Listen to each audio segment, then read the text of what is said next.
Hello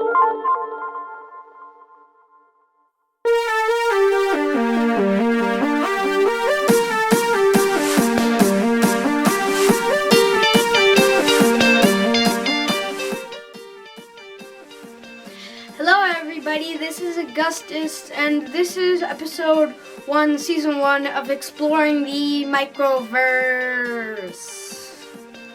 But we're going to be exploring frog's blood today. A frog blood smear is a substance of frog blood that has been spread carefully onto a glass slide of a microscope. The smear allows for the components to be seen through the microscope. The frog blood smear has various components such as solids and liquid. The liquid is called plasma, not like the plasma in the sun, like plasma, a different plasma. Scientists can use a centrifuge. A centrifuge is like a very tiny dryer, and it basically spins around very fast to splits away the solids and the liquids. Say like a shirt that's being dried in the dryer. A dryer separates the liquids, water out of the shirt, so then the shirt is dried. There's a lot of iron in frog's blood, and the reason it is red is because oxidization. Oxidization is basically what we breathe, oxygen. Oxygen flows into the blood, and it heads into the blood, making it, well, red.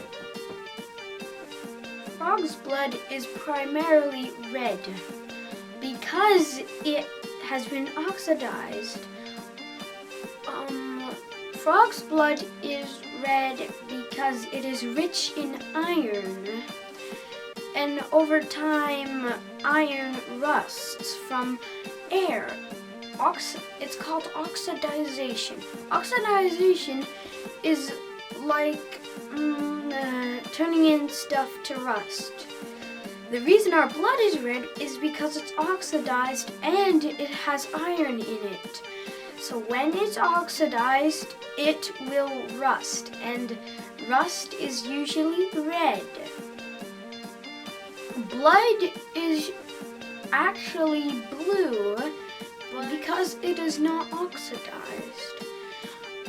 Blood, when it comes out of our body, is oxidized because, well, there's oxygen all around me right now. So, blood is we think it's all red, but it's actually blue. Frog's blood and human's blood both contain hemoglobin. Hemoglobin, what makes up of our blood cells red. Hemoglobin is rich in iron. Hemoglobin is also what makes blood cells red. And hemoglobin is called lymphoglobin if you're talking with other species. Lymphoglobin is basically just the same thing. It just makes blood different color. Say for bugs. Bugs have lymphoglobin. Lymphoglobin allows their blood to be yellow, white, or clear.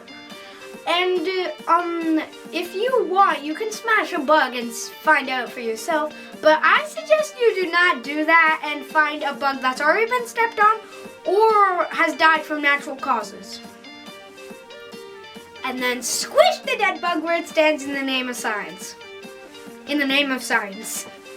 Humans' blood and frog's blood are different because the blood cells are different shapes.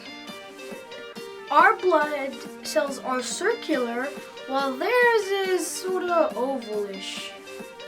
My dad likes to call it elliptical, but you can call it oval, whatever you choose. I hope you liked this video today that I made, and if you want want, you can please hit the comments, subscribes, likes. Tell me what you liked, what you didn't like, what you want to see in future episodes, and whatever. If you want your child to come up and do a show with me, I have another lab coat. So yeah, you can ask me and we'll see if we can find something for you. Okay?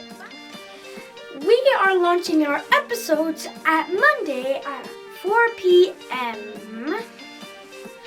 So stay tuned, everybody, and make sure to subscribe on some of the videos, okay? Bye!